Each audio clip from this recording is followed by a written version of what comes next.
Welcome to the Beyond the Veil with Daniel Jackson podcast, the podcast where we head down the road of the supernatural and beyond. So sit back and hold on as we take a ride together to what lies in the unknown and beyond the veil. Angela offers demonstrations, lectures, workshops, and classes in the areas of mediumship and massage throughout. And now your host, Daniel Jackson with Angela in The Music Moved Me. Hello and welcome to Beyond the Veil with Daniel Jackson. I'm your host, Daniel Jackson. And today we have Angela O'Loughlin on our show. How are you, Angela? How are you doing today? I am well, thank you. I really appreciate the opportunity to be here. Oh, I'm glad to have you on here. Like we were just talking earlier. I saw your bio, and your bio it lists so many things, which is great. But if I were to go through them, it would take me forever to do that. So if you wouldn't mind, please elaborate on what you do for my audience. Absolutely. My business is called A Better Place Massage and Mediumship. And I'm really a massage therapist, licensed and certified over 20 years now in Massachusetts. And I have learned and developed a practice of how tissues hold issues. I like to treat the whole person, mind, body, and spirit. And I've found that through my mediumship skills, when I'm working on someone's physical body, I can tune into the emotional aspects that connected to the injury. So, for example, I had a woman who had a neck injury. She said 19 years, she couldn't figure out why. I started working on her neck, and I could feel how the tissues intuitively were connected to a moment where she felt like she didn't have her voice, wasn't able to be heard, wasn't spoken to very well. I said, what happened 19 years ago? And she was going through a divorce, and it wasn't pleasant. And I said, okay, now we've connected the dots. We're going to do the physical body work here. I'm going to do some Reiki, which is energy healing, an ancient Japanese modality of energy healing. And with the combination of those things, her neck healed. And she said, do I need to do anything further?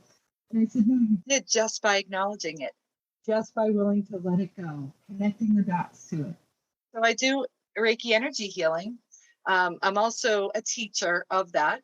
I do psychic and mediumship modality, and I teach that as well.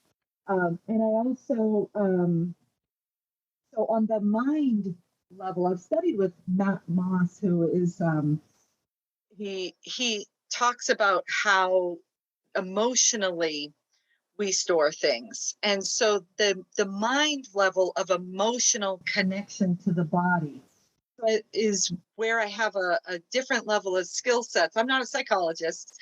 Using my intuitive skills, I can tune into the physical modality of the body and again, feel where everything is stored. So here's the emotional, the spiritual is the mediumship psychic level, and then the physical is doing the modality of massage and Reiki as well. But on the massage end, I do specialize in deep tissue injury prevention and recovery. So people who have really messed up things in their body, like they literally had a knee replacement, or they've had spinal surgeries, or they have a frozen shoulder. I had a woman come to me with a frozen shoulder and was told that there was nothing anybody could do for it. I worked on her for a few sessions, and we were able to free up her shoulder, things like that. So I really specialize in those jammed up places in the body, whether it's just physical or there is an emotional tissues hold issues connection. And then if they want, and they give me permission, because I would never do it otherwise, they want me to connect them to their loved ones while I'm massaging them, I can do that as well with me. I certainly do private, separate readings off the massage table and in another room where I can do one-on-one psychic or mediumship sessions as well. Yeah, because I'm also in that same line of thinking that if you feel that you're not going to be able to be helped, or if you feel by using your emotions that I can never get through this, then you're never going to get through it. You have to heal the emotional part of it as well as just the traumatic part that's happened to your body. And if you're not going to be in the same playing field as wanting to get healed from this along with your emotional state at that time, yeah, then you're absolutely not going to get healed as much as you want to, or it's just going to take a lot longer because you have to get in that, well, I do need this help type of feeling, because a lot of Absolutely. people who say they want your help, but they come to you for help, but they can't get past the emotional part of it. And then they fight you against that, you trying to help them because they think this is never going to work. Well, Well, I if you like don't, to say the analogy to that is a court could order an alcoholic to go to AA and do that program, but they're never going to do the steps and they're never going to get sober until they choose to get sober. One who wants to heal and is ready for that healing will heal. The mind is a powerful tool. And if you can tap into it, we co-create. I literally said someone's name and they called me right away today, twice. I just said their name in conversation and boom, they were calling me. That's what I say when I'm doing one-on-one readings with somebody. Pay attention to who calls you during the session because they need the healing too. sure. We can pick up on a lot, whether we're conscious of that or not too, in the receiving of healing. Yeah, so this is going to sound oddly strange to you, but Probably not. whenever I'm doing readings with people, I always give them this analogy, and I tell them, I'm giving you the information. It's up to you to choose if you're going to use this information. And the analogy I always give them is, this is going to sound strange to you, but I always tell them, if you were an alcoholic and I was your friend, I would tell you, I will help you stay away from drugs and alcohol. I will take you to all the meetings. I will keep you away from all the bars and craziness. But even though, once in a while, a good strip club's okay to go to, but I will help you stay away from all that stuff. But as an alcoholic, until you choose to stop drinking, no matter what I say and do, will not work. So you have to make a choice for that. Now I use that now. I just used that yesterday That's on so another. funny. I say it all the time because Me too. that's what works. It is a choice. It's, if you want to stop smoking, you'll choose to stop smoking. If you want to stop drinking, you'll choose to stop drinking. It's I know they want to call that a disease or anything, but it's not. It's a choice. I mean, you have to make these choices because everything you do in your life is a choice. Does this work for me or does this not work for me? And Well, that's I your will choice. add to that. I will hold sacred space for people. So I had helped a woman whose husband was dying of lung cancer and he was terrified of death and he was really Oh, for resisting. him. So Yeah. she had me come into the home, give him a reading, brought there his brother who had a boat, and his brother had talked about crossing him over on the boat. It was a lovely image that the brother was giving him. He gave the details of the name of the boat, that kind of stuff. And he was really convinced. Now, oddly enough, this man was a lawyer that represented, as he called them, gypsies, which is another term apparently for a type of mediumship. And Yeah, or we are glorified fortune tellers or something like that. yes, right, right. And so he actually No. represented them pro bono. And here he is on his deathbed. And I came in and was giving him a reading to help him put him at ease. And 2 weeks later, he did cross over. Now, about at peace, truly at peace, which was such a gift in itself. But about a year later, the wife said, I want to come in and get a combo of massage and mediumship. I want to talk to my husband. I said, okay. She's on the table. And we started to really connect to him, and it got a little too real. She thought she was ready, but she wasn't. And she started to have like an anxiety attack, and she could feel it in her heart center. And so I had to make a decision, but I said, we can stop the mediumship if you'd like. And I had to really check in with her physically. I almost thought I was going to have to take her to the emergency room. But she goes, okay. And I said, just breathe and we'll just do the massage. And if you feel ready to really connect further, it was too real to her. She wasn't ready. She panicked. And we just did the physical body work. She calmed down and she apologized. I said, you don't need to apologize. This is what I Oh, do. I hold space for you. When you're ready, I'll be here. yeah, I say the same thing to people because when I do a reading for someone, I always tell them, hey, look, I can only tell the truth one way. I can't tell it 50 ways until one way suits you. But also, don't ask questions that you don't want answers to because you may ask for something. Because I always tell them, you may not get the reading that you want, but you will get the reading that you need. And if you ask a Absolutely. bunch of questions, you don't realize what you're really delving into with that question. And if I give you the answer, a lot of people don't like that answer, or they don't like the truth is what the issue is. And they get the truth and they go, oh, well, I wasn't ready for that. Well, then, like I said, don't ask questions you don't want answers to. So, because they're not always ready for it. You're absolutely right. Yep. And I had a woman who wanted mediumship, and I kept bringing through her, like her parents one at a time. And she's like, I don't want to talk to them. I don't want to talk to them. They were this, that, and the other thing. And I said, okay. And it was, They were. that energy was so negative. And I was like, oh, Yeah. okay. I said, you know what? What is it you're really looking for? She goes, I just want to know if I'm going to get the house in the law case with her siblings. I said, okay, that's psychic. Let's tune in there. And so we did the psychic reading. I said, you're going to get this house, not that one. And she's like, okay, that's what I want. Great. I said, let's not ever do mediumship for you. If you Yeah. want to do psychic readings, that's fine. But there has to be a respect and a loving vibration. Yes. There was a lot of anger, a lot of wounds there. And I said, if you want to work through that and heal with that, with some kind of counseling on her end, and I could help on the other end, I said, I'd be more than happy to do that. She goes, no, I'm fine. I said, okay. So I met her where she was and gave her the reading that she needed. And she's happy. I can respect that. It's her journey.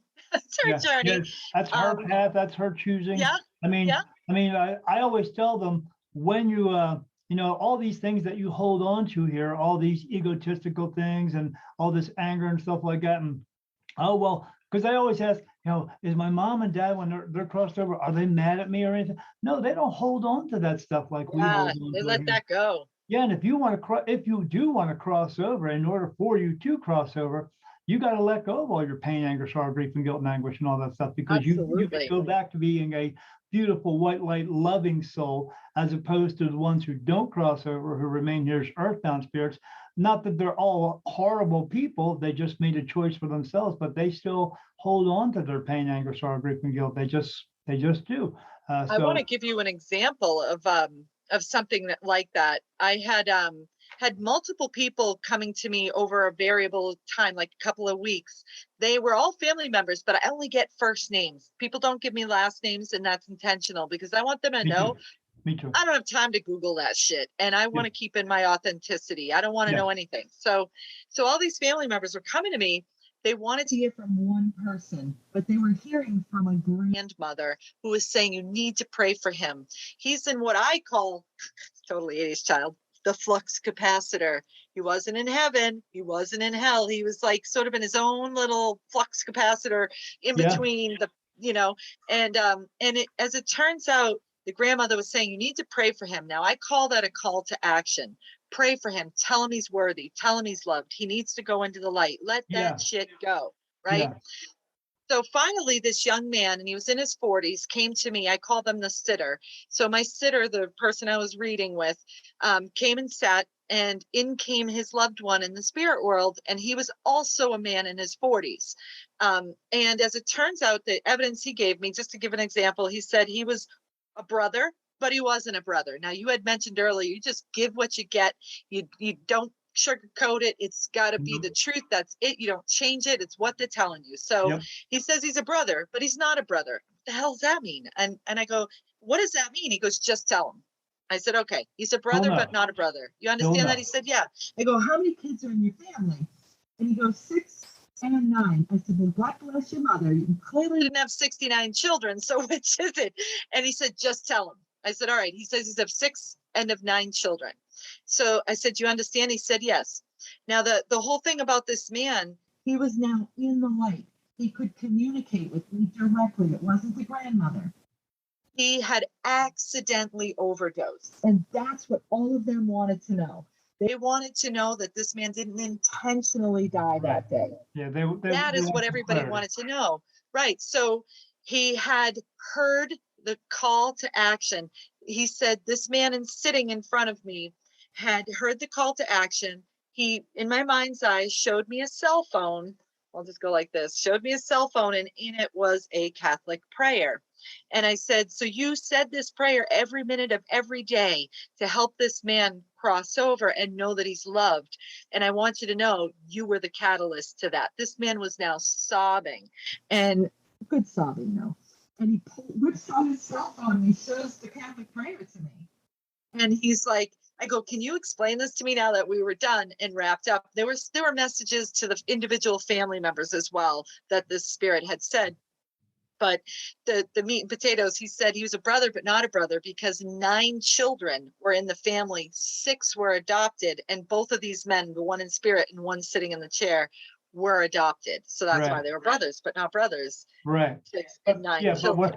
in all actuality, we're all brothers and sisters anyway. But That's yeah, right. and That's so right. he knew when that spirit said that to him, he knew exactly what it meant. Exactly. Right. And you did exactly what, same thing I do. I will they ask me a question, I get the answer for them. I don't go into everything that there's a lot of other stuff that goes with it as well. Like you said, you would have to Google a whole bunch of crap, you know. I just get the answer that they want. Yes. And it always makes sense to them once they get that answer, Yep. which is the thing. And that's all they need, because that's the clarity that they need from the spirit telling them that, to let them know everything is okay. Absolutely. Yeah. So you've been doing this for you say somewhere around 23 years now. I mean, what Doing was it? massage and having a business. Absolutely. As a child, When did it, yeah, I was gonna say, when did it start for you? oh yeah. So as early as I can remember, I was very aware of spirits. And my grandmother, my maternal grandmother, was a very integral part of my life. My mom was a single mom raising 5 kids on her own. So she worked 3 jobs. We were latchkey kids. So from kindergarten to 4th grade, I would walk over to my grandmother's house and stay at her house. And she talked about a spirit guide that she had named Lottie. And she read tea leaves, and she often spoke to me about this stuff. And one day we were going up the stairs to go to the bathroom. And I never wanted to go up there by myself. And so that you go up the flight of stairs, there's a landing. It turns, goes up another, and a landing, and you go into 3 different rooms. And at the top of the landing, I saw a man in spirit. I said, Grandma, there's a guy up there. And she's like, oh, just don't worry about him. He's good. He's all right. Don't you worry. It's okay. And I'm behind her, and she's going up the stairs. She didn't really want to go all the way up the stairs. You know, she's an aging woman. So she would pretend to pass gas so that I would go bolting past her on the stairs Sure. and go, and run into the bathroom. And she'd be like, I'm right here, dear. You know, like, keep talking to me. But I would like go bolting past that guy on the landing. But so my grandmother made spirit world feel acceptable and safe. Good for her. I was in her home when I was 19, taking care of her as a nurse's aide right out of high school. And I was living in what was a living room in a full apparition. And I hit the deck, covered myself with a blanket, and said, what do you want me to do with this? You know? And a friend showed up with a Spirit of Change magazine and said, hey, there's a medium's day coming up. You want to go? And I was like, seriously? And I sat with a woman, and it was at the Greater Boston Church of Spiritualism. They had done medium's days. And they had a woman there who gave me a reading, who said I had a spirit guide named White Feather. And he was going to help me with my mediumship. And I was going to be doing this, and I was going to be out there in this very seat, and even greater than that, to her experience. And I didn't believe her. I went to a New Age gift shop afterwards, and there was a CD sticking out, like bibliomancy. They open to a page. There was a wall of CDs, and one was sticking out. And I went right over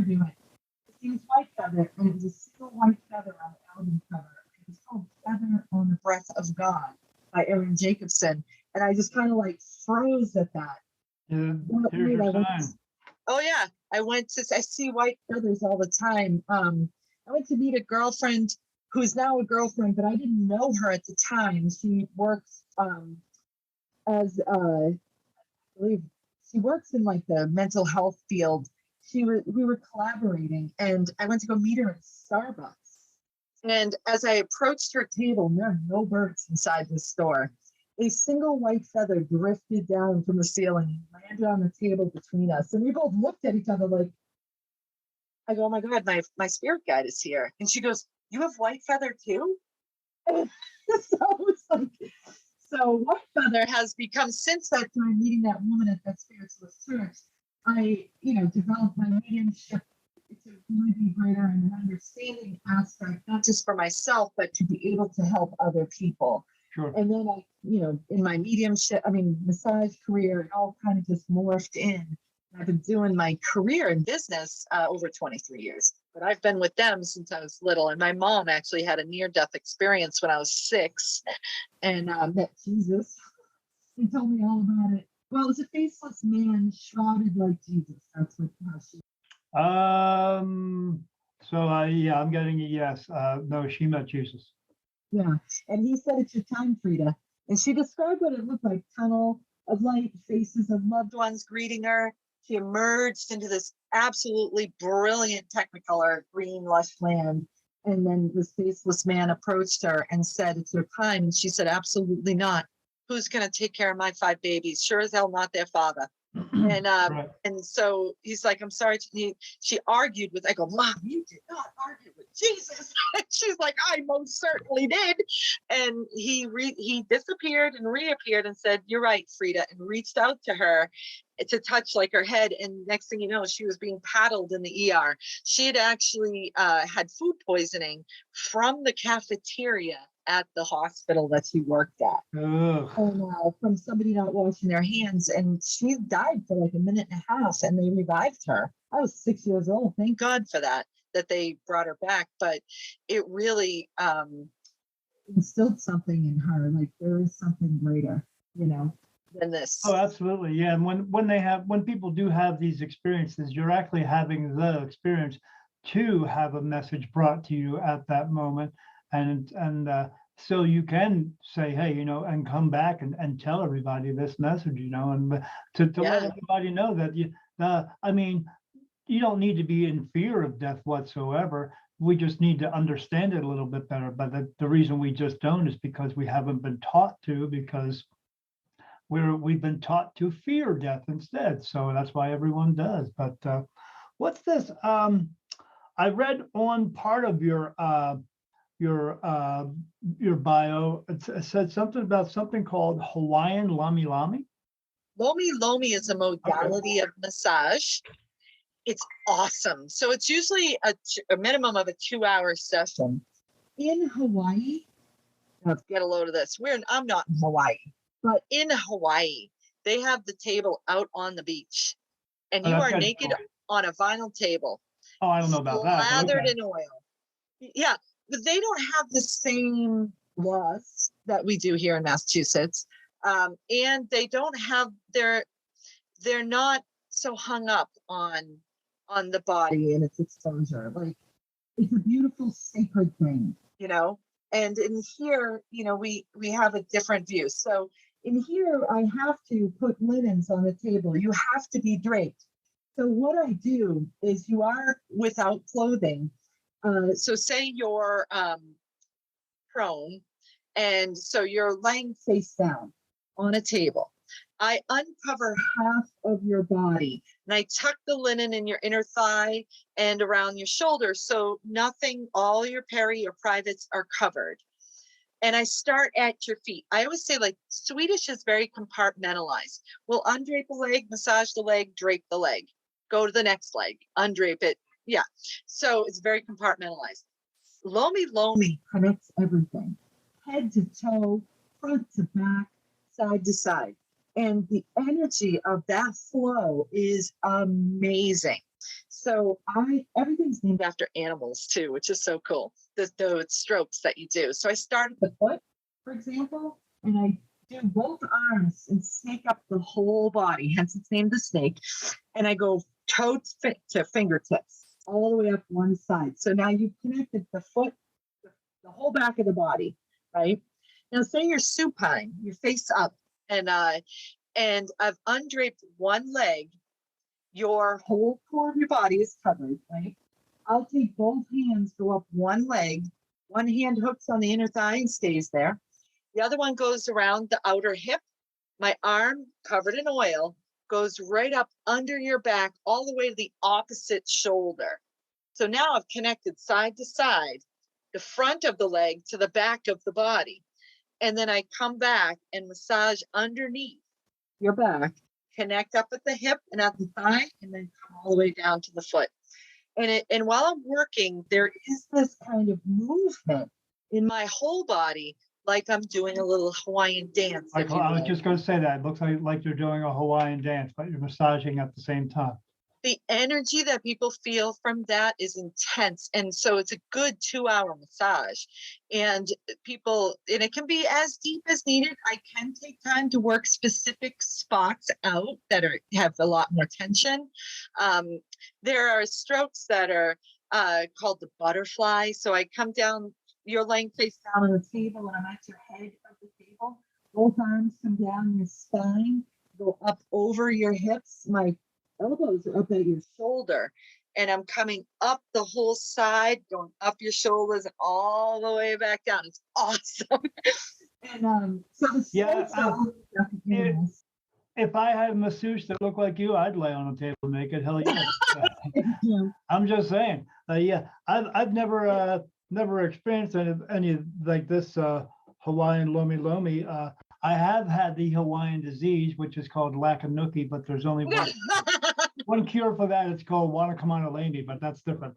But Carrie Rowell was my instructor, and she lived in Hawaii, did live in Hawaii. I think she still does, but Carrie Rowell, at one point she was on the West Coast, but yeah, so she's excellent. And I trained with that at the Bancroft School in Worcester, which is actually #1 in the country for massage. And how long did you train to do something like that? I mean, was that a lengthy class that you had to do for that? Do the massage license in Massachusetts is about 2 years. Year and a half, 2 years, depending on the type of program you do. Lomi, I've done several weekend courses with her. There's levels that you learn with Lomi. And just FYI, there is a Lomi for Lovers course that spouse where they can learn how, like, literally crawl up on the person with your whole body, and that's a whole different animal. I didn't learn that one, but I've seen what that is. That would be an amazing one to do, but in my office practice, not appropriate. But I do Hawaiian lomi, and I have trained at the highest level appropriate for clients.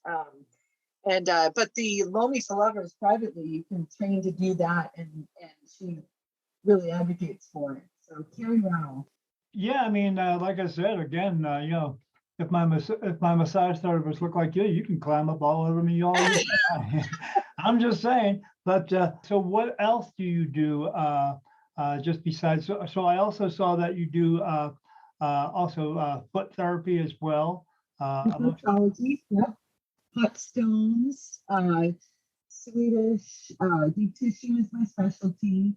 How do you know when the stones are hot or too hot? I mean, because I know they're set at a temperature. You don't want them to be over 140 degrees. Yeah, because I know some people are more sensitive to other things as well. Especially to have skin sensitivity issues. Yep, everything I use is hypoallergenic, unless they request specifically. I can use aromatherapies. I do have essential oils for that too.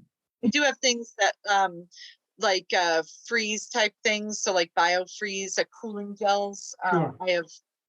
I don't like Tiger Balm specifically, but I do have warming type creams. But you can't have any skin sensitivities for those. What is it with Tiger Balm that it becomes an issue for you? It burns. Yeah, it does burn. Yeah, it burns. Yeah, and it's it's too intense. I think you can use it very specifically, of course, and it can be Sure. very effective. But the type of stuff that I do on my clients, I generally don't. But the hot stones, it can be placed on the sheets, so Right. they're not in direct contact to the skin. Right. If I'm going to use a direct contact, I put a oil all over, a cream all over the lotion, so there's a glide, and I can use them to massage you with. I'll tell you, they soften. It's a lot faster to use the hot stones to soften muscle tissue than just doing straight up massage, and it allows me at a faster rate of speed to get, because it does a lot of the work in the relaxing of the tissue. Yeah. I Yeah. have cold stones too that I use to Oh, no, no, reduce no, no, no, inflammation. no. Yeah. We just moved out here from Delaware back in It's cold December. in Delaware. Oh, hell yeah, it is. That's one of the reasons why we left, because I myself can't do cold very well anymore. I was okay with it before, but now that I'm in my 50s, I can't do cold, and the humidity as well, because it's so you'd be outside, be 88 degrees or something, be 88 degrees of humidity out there. You'd be sweating to death. You get out Oh of the yeah. shower and you start sweating. So, and I couldn't deal with that. But yeah, cold. No, can't do it. Cold, my fingers curl up and I can't. Yeah. I get so cold too, because I ride motorcycles, as you know, because so do you. And I'm an Indian. Yeah. but if I get too cold, I mean, can't even get into a bathroom to pull my own zipper down, go to the bathroom because I get so cold. But I use that. I enjoy riding my motorcycle. I really do. But I also use that as a sense of to get away from some of this as well. It's my getaway from. And it also puts me in that zone when I'm riding. I'm in that I zone. always feel better. It's that like meditation type of thing where you're Yes. just, you're riding along and you're not thinking of anything else. And it seems to be You sometimes can't. I get much clearer things going on when I'm taking a ride on my motorcycle. Yeah, you have to keep your focus on the actual riding, which doesn't allow you to really focus on all the other stuff. You really Right. got to Because be yeah, present. you got to make sure nothing runs out in front of you or someone doesn't run out in front of you. And down here in Arizona, we have all kinds of wild animals that are everywhere. These little things called javelinas. It looks like a miniature pig. We have coyotes that walk around. Yeah, Yeah, and they coyote. walk around freely all over the place here. So Oh, yeah. mountain lions and all that stuff. So you got to make sure you don't run into that stuff. But so is that one of your favorite pastimes, to get away from what you do? Absolutely. I ride my motorcycle. That's one of my favorite things to do. Yeah, I've seen your music motorcycle. It's beautiful looking. So yeah, you gotta have breaks. You gotta take breaks and get away from this, because it can become, even though you're helping people and you're getting out there and helping as many people as you can, but it does take a lot of energy from us to help people like that. And if you don't take breaks from it, it will just drain you down. Yeah. And I used to think, oh, I'll just travel somewhere. And I went out to Arkansas, into the Ozark Mountains. And son of a gun, if I didn't feel spirit just inundate me to get a message to someone. And so being on a motorcycle, you're by yourself, Yes. You're with, it's just you, the earth, and God. And yes, can spirit talk to you? Then of course they can. They can do anything. But it's almost like this, it's just you, leave me alone. I'm just out here. I love you. Let's just focus here. If I go somewhere, I see people, I'm going to connect to them. And I do Right. try to put boundaries up, but it's just what I call a breakthrough. Like they see an opportunity, So if I'm on a motorcycle, it's less likely that's going to happen. Used to be real horses. Now I ride the iron ones. Oh, really? You used to ride real horses as well? I've owned 2 horses in my lifetime. My first horse was an Arabian named Pina Colada. His registered name was Boo Furzon. And then my second horse was a quarter horse. He was a Palomino from Dandy Gold Rebel, but I called him Nicky.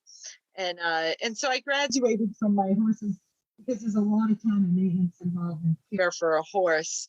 And then I went to school and career and stuff. So I just said, I got to get back on a horse. And I said, I'll get myself a horse. And I took Yeah, some you. training wheels courses Oh and yeah, of course. Yeah, yeah, absolutely. I learned how to ride by taking a course through the Delaware motor vehicle class. It was 50 yeah, bucks, and that was 18 or 19, maybe almost 20 years ago, and been riding ever since. But yeah, I had to. But the prerequisite of taking that course was you had to be able to ride a bicycle, and as long as you yes, ride a that's what bicycle, they then you said. can do this. Yeah, yeah. No, so that was made a little bit easier, but. Oh yeah, And yeah, I've been riding ever since, and I'm getting ready to ride up to because I live in the southern part of Arizona. I'm 12 miles from the border of Mexico. We can actually go down a road and you can see the border wall right along. I mean, it's a couple miles away, but everything is so out in the open here you can just see it because I have mountains surrounding me completely, and everywhere you go, you just have mountains around you. And but I'm getting ready to ride from here up to Scottsdale, Arizona next week for Bike Week in Arizona. It's the big giant bike week, but it's going to be a 4-hour trip by myself. So yep. I'll be riding up to New Hampshire for Laconia in oh, June. you go to Laconia, huh? Yep, and we're already planning to go to Daytona next year, which just went by, in Florida. So I'll be Yeah, going to Daytona next year. that'll be cool. Yeah, I used to Yeah. when I was back in Delaware, they had a bike week down in Ocean City, Maryland, which was about an hour and a half away, and I've been there for Bike Week 14 times. So Yeah. yeah, I do have a goal to go to Sturgis at really, do least you? once. Yeah. Do yourself a favor, trailer your bike. Yes, ship my I, bike. Yeah. I have some friends who went from Delaware all the way out to Sturgis to ride out there for that. And one of the guys actually rented a trailer halfway out because it said it just wore him out. So that's a far ride. I mean, hi, I'm Daniel Jackson of Spirit Medium Daniel. Are you unsure of the path your life is taking? Do you need spiritual advice? Come book a reading with me and I will put your mind at ease and your worries to rest. www.spiritmediumdaniel.com. When we came over here to Arizona, just from Delaware, we came with our 2 cars and 2 trailers and all of our stuff, and plus a big trailer later on. But it took us 6 days to drive out here, and we came with 10 cats too. So Oh, jeez. yeah, which was yeah, we only have 9 now. One of them didn't fare very well with the trip. When he got here, he just did not want to be here. He wanted to be back at his home, and he just quit eating. And then he went from being a 20-pound cat to 9 pounds within like 2 weeks. So yeah, but pretty. He died in my arms at the vet. So Sorry. yeah, that's all right. I know where he's at. I've seen him 5 times since. Yeah, right. Yeah, I see spirit. I see spirit everywhere. It doesn't turn off. And so. But yeah, so that was a heck of a trip, just to get out here. So it was a lot, I can't imagine going that far on a motorcycle. Maybe back in the 40s, but I did that. My buddy and I went from Delaware out to Tennessee to do this road out there called the Tail of the Dragon, and the Tail of the Dragon's a road that's 11 miles long with 318 turns in 11 miles. It's all switchbacks and hairpin turns and all that stuff. And they have this little hotel with a tree sitting out front. There's no leaves in the tree. It's just motorcycle parts from all the people who have crashed because it's it's a 2-lane road, one lane each way. And sometimes tractor trailers come through in these hairpin turns and they take up both lanes. And then next thing you know, boom. So or there's no guardrails either, and you're on a mountain. So if you go off the side, you're going down the side of a mountain. So people. Have you ever heard of the Kangamangas Highway? Yes. Yeah, they have hairpin turns there, and in that area, there's a tree that has a motorcycle in the tree. Oh my gosh. Sitting in the tree. Yeah. Oh my gosh. Yeah. That the one of Tail of the Dragon, they call it the Tree of Shame because of all the motorcycle parts and stuff. And we have a lot of roads like here, just like that out here in Arizona that I'm now discovering by riding with some people around here. And I was like, oh my God, this is like back east, but this is great. It's right here in my backyard, which is great. But so yeah, you got to have some relaxation because within this, I hate to call it a business, but it is a business. You have to get away from it every once in a while because it can be very draining, you know. You know what's one of my favorite pastimes that's very useful to me, and Spirit uses it? Music. Yes. Do you know why? I go dancing and I listen, I close my eyes and I say, peace out, I'm there for me and them. So I'll close my eyes and I dance with Spirit. But I do it as a recharge. It's a good physical exercise. But it really, the music always just gets to me vibrationally in a good way. Right. That's what it is. It's the vibration from the music because it's actually connecting with your soul with it, because that's what our souls are. They are a vibrational. Because when I talk to because I get my information, I talk to regular spirit. They tell me things all the time and I say things back to them. But where I get my information from are what we refer to as archangels. They're not men with wings. They don't have wings. They don't have swords. They're not fighting a battle in heaven or any of that stuff. But what they are, we have names for them, but that's not their real names. Their real names we cannot pronounce because their real names are a more vibrational sound, you know, as well as our real soul name is an actual vibrational sound. It's more of a like a, oh, I mean, when you get back home, someone's going to call you, oh, and you're going to go, oh, that's me. But they're also going to call you Angela. They're going to call me Daniel or one of the other names that I was here for. And but yeah, your soul has more vibrational sound, and so that's your soul connecting to that vibration of the music, and that's why it feels so good. There are two different bands that I just seem to resonate with, and Motley Crue and Bon Jovi. No, I grew up with them though. Yeah, me They're too. more local bands, actually. This guy from Gloucester named Gary Backstrom has a band, the Gary Backstrom Band, and this guy Charlie Curzo, he's from out that way too. I forget the name of the town he's in, and he has a band called Way Up South. The two of them collaborate and have a third little duet they call the Coal Boilers, and they're just magic when they play together in the Coal Boilers, but they have their own bands too. So I go see the collection of the three of three different arrangements. For some reason, they're great men. They're really the epitome of great men, but they really just vibrationally, their music just gets me. So every single time it's just like that. I always say to them, it moves me. I don't move. It moves me. Yeah. And when I'm done, I feel recharged, ready to go. And it's not about hooking up or meeting up with people. It's not about drinking or dining. It's none of that. It's really the music and the vibration. It's the music, it's the vibration, it's the atmosphere that gets. Yep. Now on the mediumship level, Spirit uses those songs. He uses every song.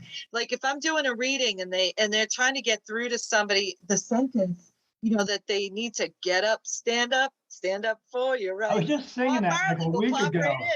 I was just singing that a week ago, and it just would not leave my head. But I know it was in my head for a reason. Absolutely. He'll get it, stand up. Oh, you're right. Absolutely. Yep. They do it all the time. Music is a big part of my life. So it's actually a big part of what I call my Rolodex of understanding. That's old school Rolodex, right? Why is music such a big part of your life? It was a big part of my life and still is, because back in the 80s, in that era, I was a drummer in a rock band. I had big hair. I had the zebra stripe spandex. I got pictures to prove it. I thought I was cool, you know, whatever. Yeah. But yeah, the vibration. The big hair. Yeah, I played drums for like 20 something years, and I don't anymore. I can't because of. I'm an avid flute player right now in the Native American flute playing, but I play violin, I play guitar, I play hand drums, things like that, djembes. But I grew up with my grandfather, again, maternal grandfather. He played harmonica, he played auto harp, and he played guitar. And they had a piano, a player piano with the roll taken out. So was manual. So they would play the piano all the time. So I just kind of grew up around music and singing. And I love singing. I'm not saying I'm a singer. I just love to sing. And Sure. there's a When you book sing, do you get all the words right, or are you one of those people who doesn't? I try to get the words right. I Yeah. can't say I'm perfect. Um, I will say that there's a book out there called "Do They Hear Me in the Shower?" It's a short read and it's really funny, but it's very accurate. Where they really do hear you in the shower. The energy of water, Right. the Yeah. molecules of water are conduit Absolutely. energy, and they can use the water to wash away the bad juju or energy that you need washed away. However, they will really inspire you in the shower. So if you listen, they often come in on the sound of the water and the vibration of the water and give you information and stuff. But it says, like, what if your thoughts are going more to the physical plane? I said, well, just like your chakras light up whenever you're in certain vibrations. If you're loving, your heart will light right up with that green energy. But if you're down in the procreative center in your thoughts, they step right out. They don't need to look at that. They're like, whatever, give her time, and they'll step right back in when they need to. And So it's really funny, that book, but I appreciated it because, like, oh, okay, they give us our privacy. Look at everything that they need to that they might could we'll say, but yeah. So the water is a great release of energy, Yeah. thoughts to use for cleansing or clearing not just your crystals but you. Yeah, because that water is giving you energy and releasing other energies Yeah. from you at the same time. That's what, Yep. and hey, singing in the shower, you're going to have great acoustics in there anyway. Yeah, exactly. Yeah. I think so. Yeah, yeah. I also love to sing as well, and I used to sing in the band. And one of the bands I was in was a Journey cover band, and I used to sing in that. Oh yeah. So yeah, I was real big into that kind of music. I mean, I still like some of the harder, like Judas Priest and Motley Crue and stuff like that as well. But I like all kinds of music. I will go from Judas Priest and Motley Crue to Steely Dan, Chicago. I mean, I just love all of that stuff. But yeah, it's very soothing. It does help with your energy as well because of the vibrations and because of that sound as well. And I think I think that's why we are so attracted to music as well, because of the vibration. Because even deaf people still they feel the vibration from the text from the music. Yeah. And it resonates with them as well. Yeah. Sound healing. Side note, when I was a teenager, total punk, I drew Eddie Maiden with his hand on the side of the wall of my brother's bedroom. And years later, just a couple of years ago, now I'm almost 51. My mother sold the house and it was still on the wall. Oh gosh. People are probably looking at yeah. what the, okay. We took photos. It was really funny. 51, huh? You look pretty good for 51. I don't know what Thank kind of you. water you got dropping in your shower, but holy shit. Yeah. Because I'm 55 and look, I mean, You should see my mother. She's 78. She looks great. well, if your mom is 78 and good looking like you, then send her my way out to Arizona. But, I don't know if my wife will appreciate that, but just is what it is.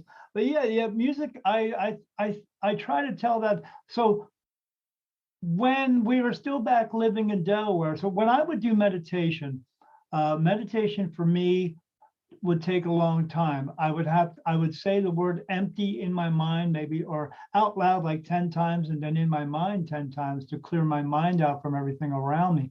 But there was a time when my wife said, "Hey, I'm going to go get a massage." And I was like, you know what? I've never had one. I'd like to try that. So we went, and the massage was really good.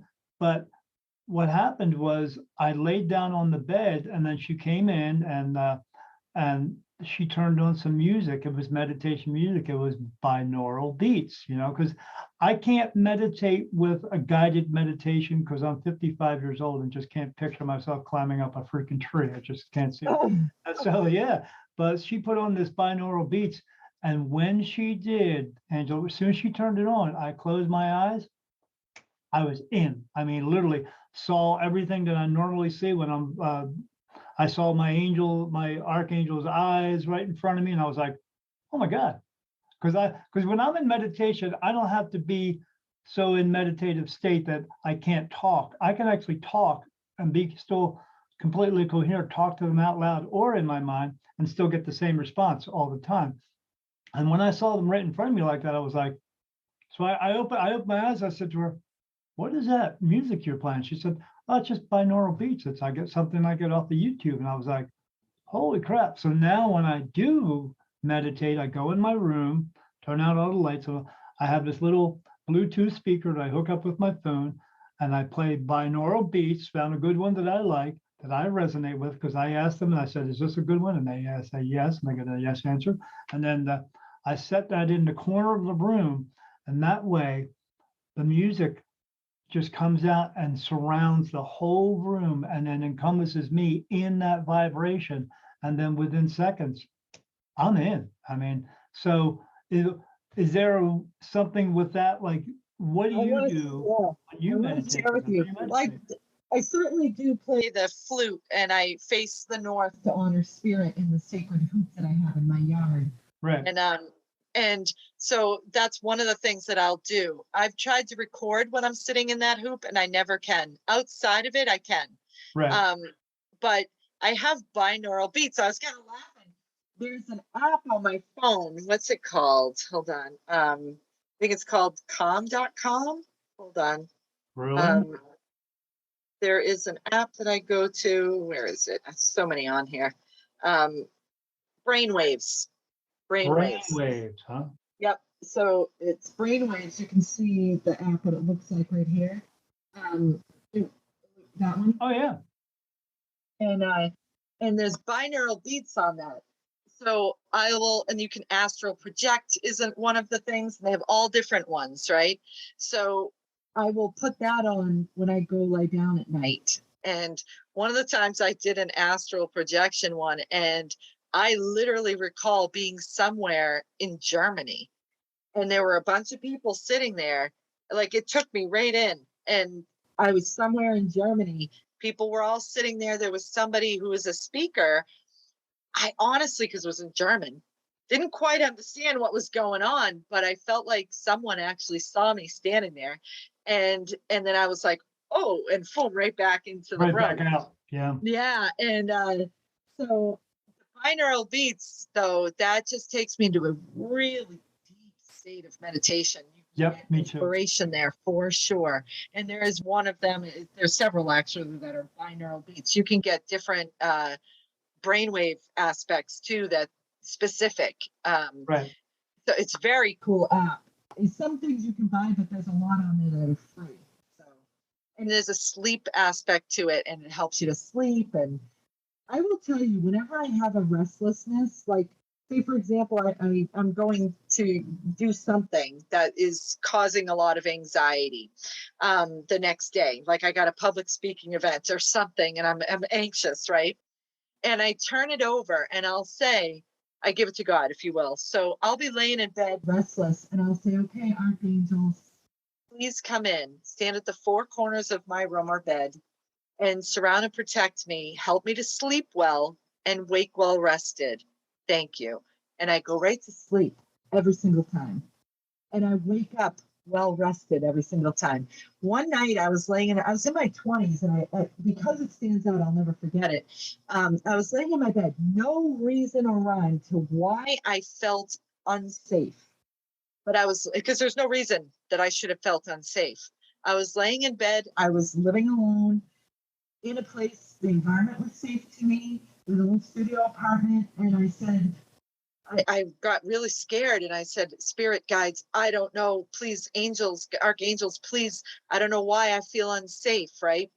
All of a sudden, far across the corner of the room where the doorway was from my bedroom into the living room, I saw, like, what do you call them? The shoulders up of a panel of at least 4 faces. Now, they were in like a misty white, right? Yeah. And I heard them whispering, and you had to really listen. What can we do to help her feel safe? Is what I heard them say. And I looked at them, and out loud, because I couldn't believe what I was seeing, I was like, you just did. That's it. You just did. Just showing up, just being there. I knew I was safe. And I was like, you just did. And they turned and looked at me and I said, thank you. And I rolled over and went right to sleep. And I was felt totally safe. It was really cool. Because as I tell everybody, you can ask for that all the time, but what they want you to do is they want you to ask. They Yeah. don't want you just to expect it to happen. They want Yeah. you to ask. But when you ask for something like that, as with everything when I tell people, you have to be able to listen to what they tell you, and you have to be able to follow through as well. You can't just ask, just to ask, you have to ask for it. And they want you to ask because they want you to acknowledge the fact that they are actually there to help us. But in order to do that, you have to ask them for the help. Yes, absolutely. I've had people say to me they've wanted some loved ones to come through, not specifically guides or angels, but they wanted loved ones to come through, and they felt like they were taking them away from something by asking, and that was selfish. Right. It's absolutely not. They want to hear from you. They want to talk to Yeah. you. They want you to ask for them. Yeah. And I can recall doing a reading for somebody where all these other people were coming through. And then I said, there's someone waiting for you to ask them. And so they said, oh, yeah, I really want to hear from. And I said, well, ask them. Well, Right. can they come through? And sure enough, bam, they were right there. We're just waiting for the ask.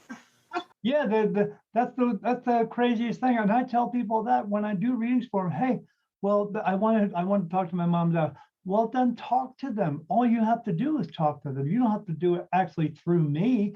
You can talk to them now, and they will talk back to you, or they will show you a sign to let you know, hey, I am listening to you. But it's so amazing what they're capable of. I had a woman who really wanted to hear from someone who had recently passed, and it was the day of the funeral. It was happening at that moment, and she chose to come to me because that's what I had available in my schedule. So she came to me instead of going to the funeral, and she wanted to hear from that person, but felt selfish because the funeral was going on. They should be there, right? Well, that spirit came through and literally told her what was happening at the funeral. Right. Yeah, and, because and what everybody was doing. yeah, they're there. They're watching it. I mean, by at the time of death, when that person dies, I mean, they're already out of the body. I mean, you're just celebrating their life, hopefully at that funeral. But the funeral really doesn't mean much more to them. It just means something to us as living Correct. people to time Helping to that grief say process. goodbye or something like that. But I always tell people, don't wait until somebody's funeral. Let them know how you feel about them now before, because Absolutely. people don't usually show up to come and see you unless they wait for you to die, and then they go, oh, I'll come to her funeral. So Yeah. show them respect while they're here living. Yeah, see, yeah, yeah. That's my boy Oh, Nugget. saw him in the background there for the whole time. I was like, I'm just watching the dog. All right, that's Yeah, cool. yeah. But yeah, show respect while they're living, and don't wait for them to die. But yeah, I mean, they'll show up to their funeral, but it's not really important to them as so much. And I tell people all the time, if you want to talk to them, just talk to them. You don't have to go to a grave site. I mean, all you're doing at that point is you're going to a rock garden with a bunch of boxes of bones. The people don't hang out. I mean, I ask them, do you hang out in graveyards all day long? They say no. I go, good, because neither do spirit. They don't, some of them are walking around, but they're walking around everywhere. I said, they're usually 9 times out of 10 walking around somewhere near you. And if you want to talk to them, just say something. And then that way they'll bring you something to let you know it's okay to say something. Absolutely. And I explained that to my mother too, because she was at one time very afraid of fire and being cremated, not related to a past life. I do Akashic Sure. record readings. Sure. And Akashic record readings are about past lives. And I explained to her that you're not in your body anymore. So you're not going to feel that. No. And since she has been married to her second husband, who passed away, unfortunately, of Legionnaires' disease, and he was a military vet, and so he was cremated and buried in a military place, and he wanted her to be buried with him. She has actually learned a lot through the process and has decided to be cremated at that time when her time comes and be buried with him, and so she can feel close. I said, Ma, he's already here. Yeah. And I said, he shows up in hummingbirds, and no shit, we were sitting at the kitchen table, and hummingbirds are small, Yeah, they're reasonably. tiny. A giant one came right to the French doors and hovered right there. I go, Mom, look, right as we were talking about him.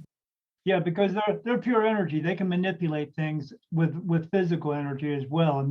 And yeah, they'll show themselves in these ways to let you know you're going to be spending time with me. The grave, yeah, that's something else. But you'll actually be here with me, spending time, and then you'll understand why it's different than what you think in your human type of way. Yeah, absolutely. Yeah. Like I said, we talked about all kinds of stuff, things that you do. So I think I've taken up enough of your time. So tell my audience where and they can find you, because I heard you say something about Gloucester. So are you in Jersey?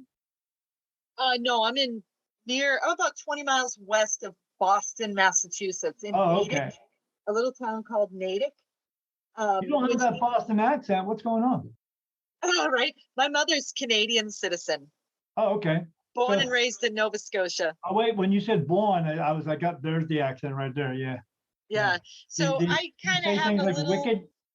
yeah, I say wicked cool. Yeah. Yeah, So okay, I all do right. have some Boston that drops in there. And then you also, because I was raised by my mother, you hear me pronounce my R's. So it Right. does trip people up a little bit, like, where is she from? But I'm from Natick, which is about 20 miles west of Boston. And it's a Native American town that means place of many hills. Oh, cool. But born and raised there. And so my business is called, you can go to www.abetterplacemedium.massagetherapy.com. And I have a website where they can get my information, location, phone number. I do Zoom as well as FaceTime Me readings, too. group events, things like that. I have a tea and tarot event coming up in Wellesley, Massachusetts, mid-April, that I'll be at. And so I do a lot of Zuzu'sHealingArts.com. I do an event, a big event every year at a hotel in Danvers, Massachusetts, which is near Salem. And I do a day long, 8 hours of readings there. So I do a lot of bigger events too, as well as private readings in my office. So it sounds like you have a pretty good community for that as well. We had that back in Delaware. We would go up and down like into Maryland and other places, and had a pretty good community. I haven't found. I mean, there's like rock stores and stuff like that around here, but the energy level is really high around here. And there's a town called Bisbee that's not too far from us, because I'm close to Tombstone, Arizona. That's how close where I'm at. And so Tombstone and Bisbee, but I still, we've only been here a couple of months, so I haven't found my people yet, my community yet. But it sounds like you have a really good community for that up where you are. You know what's cool is that with the Zoom aspect, being able to reach far and wide. So I have Colombian clients, I have people in Canada, I have people in California, in Brazil, people who call me or get on Zoom. So the one thing that's amazing about Spirit is they know I want to link to you. Yes. It doesn't matter where or how we get that. They're going to show up. Yes, you're right. And we're always linked no matter what. Yeah.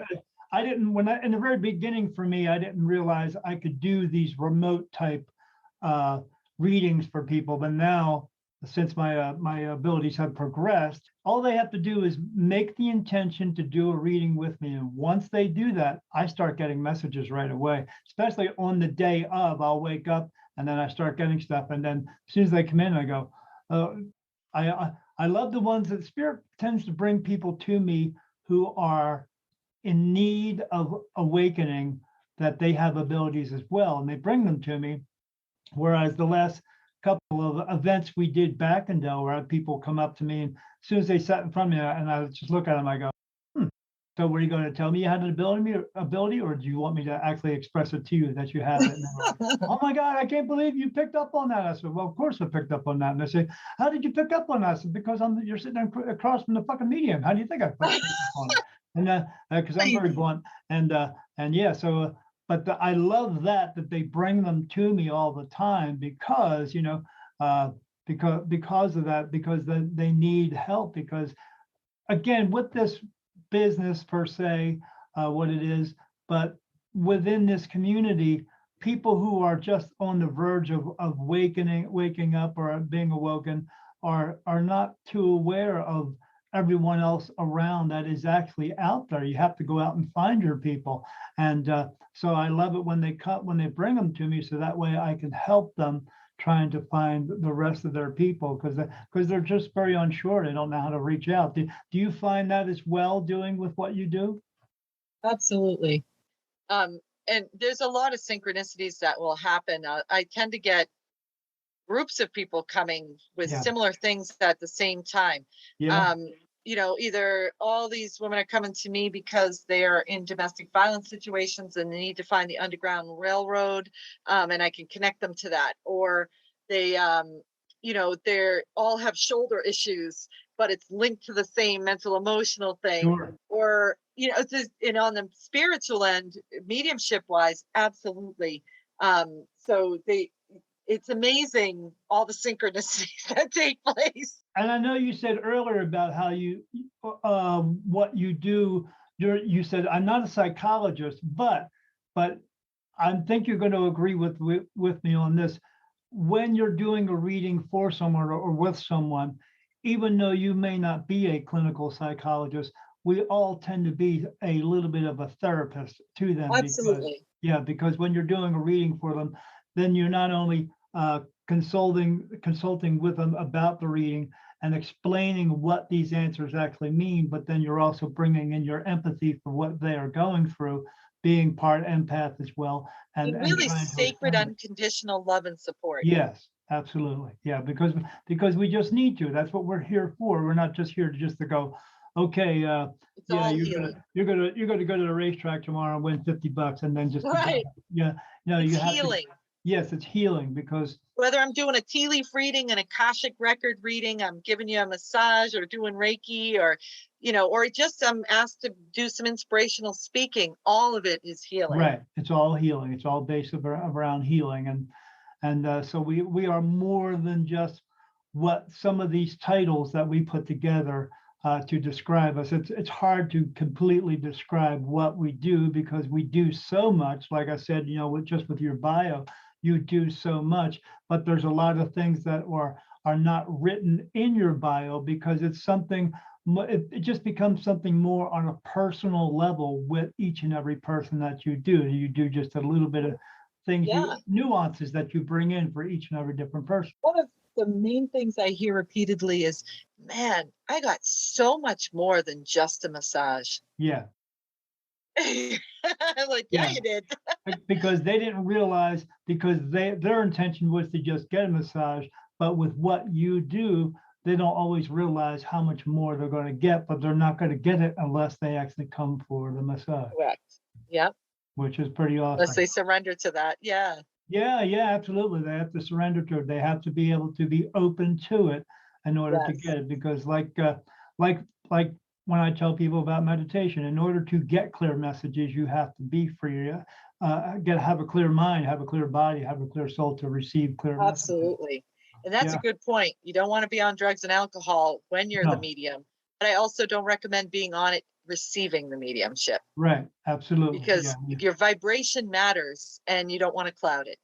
Yeah. The spirit tells me, I don't drink, I don't do drugs, and haven't done that for probably like 15 years. I ride with a bunch of sober bikers too. Yeah. I used to do that. I was actually in a motorcycle club back in Delaware. These guys were called Phoenix. It was an MC club, still had all those kinds of rules and stuff, but these guys were all ex-drug addicts and alcoholics who are all about recovery. And not that I was one of them, it was just I didn't drink and I chose to be with those kinds of people. But I eventually left because there was just too much politics and all that stuff. That MC world is just ridiculous. Yeah, the clubs. Yeah. Yeah, they want to. I'm looking. I've been to other clubs, like riding clubs. I'm independent. Yeah. Yeah, just an independent type of thing. But yeah, finding your. We become so much more than just being. Call myself a spirit medium. I don't call myself psychic, although I do get psychic messages. I just don't call myself psychic, because sometimes when you say the word psychic around people, then you have that one person comes up and says, "What am I thinking now?" And I said, "I don't know what you're Oh, thinking yeah, now. yeah. I And know you just honestly, want to." when I do the psychic stuff, I say if I'm bringing through your loved ones, it's different than just reaching into your energy about the Right. past, present, and future and what you're co-creating, because they're stepping in. I put Yes. everything through that filter. So Yes. they're going to tell me what's coming ahead relative to what you need to know it right at this Yes. time. That's different Yes. because That's very your good. loved ones coming and telling me that. That's still mediumship. They might be telling you what's coming ahead, and that might be perceived somewhat as psychic, but it's really mediumship. And I Right. give And that a lot higher vibratory stuff to that, a lot more right. validity to what your loved one is saying. Right, because they are looking out for our best interests, and that's why I do the Absolutely. same thing. You might want to hear from your mom and dad, but you know what? Someone else may have something else that's more important than that one little thing you want to. Oh well, I want to be able to get this house. Well, you know what? There are other more important things that may be coming through, and that's what I'm going to tell you because that's what's the more important. That's where I'm getting the Always, more important message. always good to set intention, Yeah. but allow what they tell you and who needs to come through to be there. Right, right. And if they're bringing it to you, they're bringing it to you for a reason that you need to listen Absolutely. to, pay attention, and follow through with it, and then get to that other little stuff that you want later on, but not everybody seems to get that, but I wish more people would, and that's why And we that's do what this. we're here for, Yeah, that's why I do to this help them show. enlighten, awaken. Yes. Yeah, I do this show because there's not enough truth out there, and that's what I'm trying to do. I bring on people that I know are telling the truth. As I was telling this woman yesterday, and I'll tell you today, that when I have someone on my show, before I even have that person on my show, I asked my guides, will this person be a good guest to be on my show? And if they say no, and they've reached out to me to be on the show, I just have to tell them, sorry, but it's not going to be a good match. My guide said no. So with you, same Well, I thing. feel honored. Had you on, and they said yes, she's going to be a great guest. So I said awesome. So then I'll have her on. I know she's got a lot more because like I said, with your bio, you do so much that. But the one thing you are doing is all of that stuff combined together is you're helping to heal people. You're helping people. And that's what our purpose is. We're here to help each other just for the sake of helping. Absolutely. And because you're doing all that, that's when I asked them, is she going to be good for the show? And they said, yeah. And I said, awesome. So then I'll have her on. So, and that's the only people I have on. I had a guy reach out to me who said, oh yeah, I'm into paranormal stuff. And I said, yeah, but you're not going to be good for my show. Why not? I said, because not that you're not really like an expert, but you're not. All you want to do is tell a bunch of stories, and that doesn't help anybody. I need to have people on my show that help people in a real physical way. And that's what I have. And he's like, okay, I can respect that. And I said, yep, well, that's the way it is. Have a great day. And and just let him go. But yeah, you do so much within, I would say, your practice of what you do, that I read all that stuff and I was like looking at it like, oh, I'll try to list some of this stuff. And I said, you know what? I'm just going to let Angela tell me or tell the audience what you do, because you doing it for this long have a better understanding of me trying to figure all that out. Well, I hope I gave you a good explanation. Yeah, you did. Yeah, absolutely. Because I mean, like the Hawaiian Lomi Lomi, I don't know what that is. I've never Oh, like. that is a luxurious, amazing, just deeply healing massage. It's just so amazing energetically how that connects everything. Up, down, front, back, side, like, and people, they're just either they go straight out or they have emotional reactions where they just release in tears or giggles or whatever. It's Sure. just so deep and easy to go into the spirit connection doing that as well. I do a healing type of thing that I found out by I wouldn't say chance or a mistake, or it just, I was sitting with some friends who were at my house, and so I see spirit everywhere. I see dogs, cats, horses, cows, fishes, whatever fish, whatever. Oh yeah. And then other beings from other places, and And is there somebody walking around on the earthbound side, walking around torturing anybody? No. Does he have horns and tail? Well, maybe, because that's what he looks like where he comes from, but that's all. But this girl was sitting in front of me and she had her back turned to me. And when she did, I saw a face in her back. And I said to my guides, is that her soul? And I got, yes. And I was like, but it looks like it's crooked. And they said, yeah. And I said, it's like a little deviation in there, like a piece is missing. And they said, yeah. So I said, they put something in that they said, fix it. And I was like, fix it? How do I fix that? And then they told me, No pressure. they said, yeah, put your hands on her shoulders, close your eyes, and then just think about it and watch what happens. And she said, but they said, you have to ask her first. And I said, so I said to my friend Miriam, I said, hey, Miriam, I said, you had your back to me. I can see your soul inside of you. And she said, really? I said, but your soul is crooked and there's a little deviation in there. I said, are you having any pain in your left shoulder? And she said, oh my God, I wasn't going to come here today because my shoulder has been killing me so much. I said, it's giving you a headache, right? And she said, yes, my head has been hurting so much today. I wasn't going to come today. But mom said, because it was her and her mom, they're both mediums. She said, mom said, just come. And I'm sure with the energy that you get from Daniel, because I have a shitload of energy, that you'll be okay. And she said, so I showed up. I said, well, they're telling me I can fix it. Can I try? And she said, sure. So I did that, closed my eyes, put my hands on her shoulders. And she was like, oh, I was like, what? She's like, I just felt this heat come in. I was like, well, that's my energy coming in. And so I closed my eyes and I saw these pulsating lights going through. My eyes are closed, but I can still see my arms. Because when I have my eyes closed, because you're standing in front of me, I can still see you. It's weird. So, and I see these light balls going down my arms. And she's like, oh, and I was like, yeah. So I watched her soul go straight now. And then I filled in that little thing. And then I said, all right, here's a little bit of extra energy. And that's it. And I'm done. And she was like, headache's gone. And my shoulder feels fine. She said, what do you call that? I said, I don't know. Let me ask. What do I call that? And I got in my mind, it said soul alignment. I went, soul alignment. She said, I'm okay. I said, great. And then that was it. So now from that point on, whenever I do a reading for someone, I ask them, let me check to see if your soul is okay. But that's the way it used to be when it started. Now I don't have to check. All I have to do is go, is it crooked? And they go, yeah. I go, oh, your soul's crooked. I need to fix that. And I said, and I always tell them, yeah, you're leaning to the right there. I said, you're right here. You probably have some pain in your back, right in this spot here. And they go, yeah, I do. And I was like, how'd you know that? I said, well, because you're talking to the fucking medium. And then I fix it for them. And they're like, okay, but yeah, it's just something that happened, and it just happened for when it was supposed to happen. And that's, but just like with you, everything that's happened with you happened because when it was supposed to happen. And now you got a big giant list of all these things that you do. Do you feel as though is there anything else that you're trying to do right now? Is there something else you're trying to add to your list?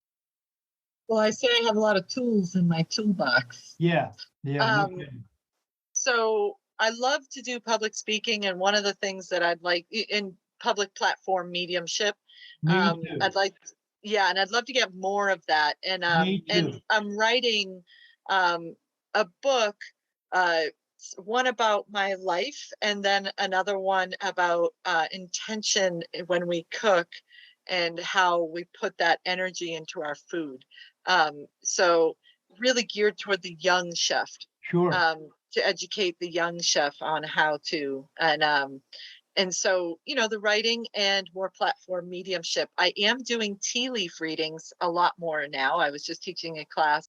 I enjoy that. It's fun. Sure. But I have, one of the things that I teach is about energy too. And I use dowsing rods to show people how their energy field changes from positive to negative thoughts and how it shuts it down or opens it up. But to answer the question, it's more the platform mediumship and writing. I do love to do events, parties, like going into group settings and having anywhere from 5 to 200 people to be able to do readings for them. Yeah, me too. I also did the same thing, just wrote a book, of my story of becoming, uh, of always seeing spirit and then becoming a medium. Didn't know that I was until a certain point when I got woken up. And then I also channeled 25 messages that they wanted me to, for everyone to know about what's coming and what we need to do as well. And it's actually in the editing stages right now. I have as soon as I get done with this interview, my wife and I have to go over the notes that my editor sent to us so we can fix some things and stuff like that. But hopefully that'll be coming out soon. The story of my life will be called White Buffalo Medicine. So when that comes out. The story of my life is going to become going to be called A New Beginning.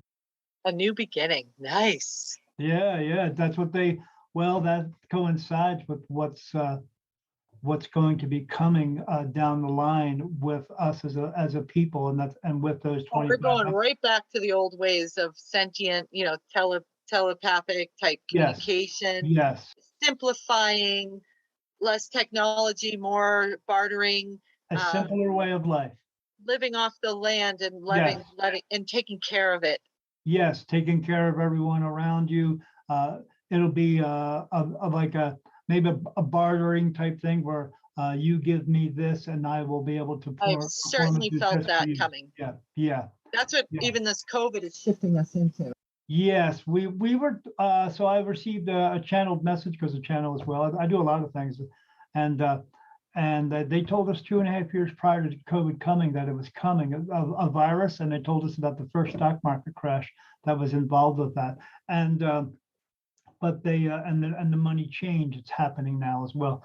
And but they so I was during told that not to time, worry though.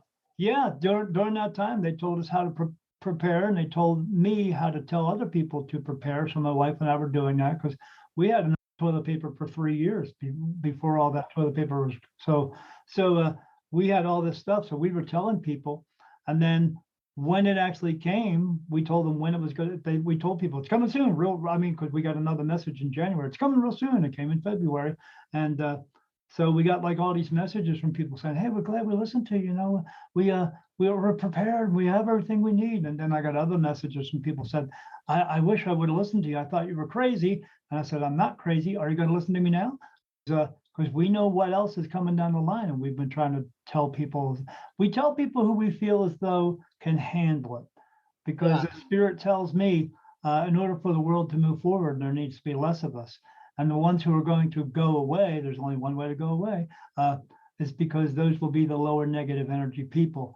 In order for the positive people to grow in this world and move forward in this world, we have to have less resistance. So at some point, all those people are just going to have to, they're going to have to die. But that's okay. I know where they're going. We all know where they're going.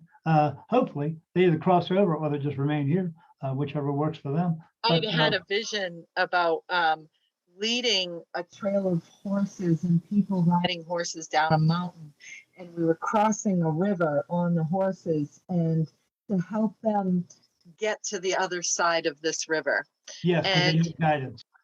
but it wasn't for me to cross the river. No, It because was to lead them. you're going to be guiding them to go, and you're going to be staying behind, crossing everybody else over, being their Yes. guidance. Yes.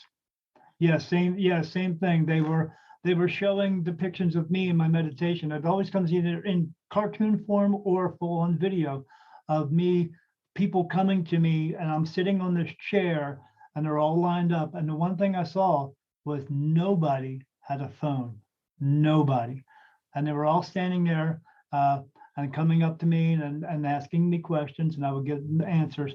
And then they would give me things like a chicken or something that I needed to survive on, because at that point, money will be gone, and because at that point, they will no longer be relying on the government, or government will be gone anyway, government and or religion. They will be coming to spiritual people asking for guidance, and we will be the ones who will be guiding everyone at that point. And that will be part of the new beginning. Absolutely. So that's why they gave me this new beginning thing. And I absolutely agree with you on all that stuff. And that's the stuff that I've been shown and guided with. So I hope your audience hears that. You're not alone. Listen to this man. Yeah, listen to this woman. Yeah, absolutely. Because we have because we are going to go through some crappy times, but in order to get to the good part, we have to go through some crappy times so we can grow from those crappy times, and that's what it's all about. So Hang in there. Yeah, hang in there. Yeah, hang tough. And Keep looking up. Yeah, hang tough. Hang tough does not mean go listen to New Kids on the Block, but if that does it for you, whatever. But yeah, you gotta hang in there and just and prepare yourself. Prepare for like you're going to go through a really bad storm, and just make sure you have enough to do that. Absolutely. Absolutely. Yep. So, hey, Angela, it was great having you on here today. I appreciate you coming on and being on Beyond the Veil here. And so again, so when the show does air, we will put up all your links so people can find you. And I recommend all my listeners out there to find Angela, because she does good work. And like she said, if you can't be up where she is, she can also do a remote session with you and help you on your way. But you have to be a willing participant in that. You can't just go, because it is an emotional deal as well as not just the physical. So again, we were glad to have you on the show today. Is there any final thoughts that you would like to express to people? Keep love in your heart and keep riding. That's right. Keep riding. Yeah. Or as I tell everybody, be good and don't do any stupid shit, because that's there we go. Because that'll screw you up. I don't know who sings it, but that song, Ride On, Ride On. Oh, it's AC/DC, Ride On. Gotta love it. Yeah, got a pickup truck, Ride On. Yeah. One of these days, I'm going to change my evil ways. One of these days, yeah, Ride On. Yes, absolutely. Yeah, sorry, big AC/DC fan. All right, Angela, appreciate you coming on the show. Thank you. And I hope everyone has a good day. And thanks for tuning in to Beyond the Veil with Daniel Jackson, me. And like I said, be good and don't do any stupid shit. And have a great day. Bye, everybody. Thank you. Bye. This was Beyond the Veil with Daniel Jackson. Subscribe to our podcast so you don't miss an episode. For more information about Angela, visit her at www.abetter-placemedium.massagetherapy.com. Thanks for watching, and we'll see you next time on Beyond the Veil with Daniel Jackson.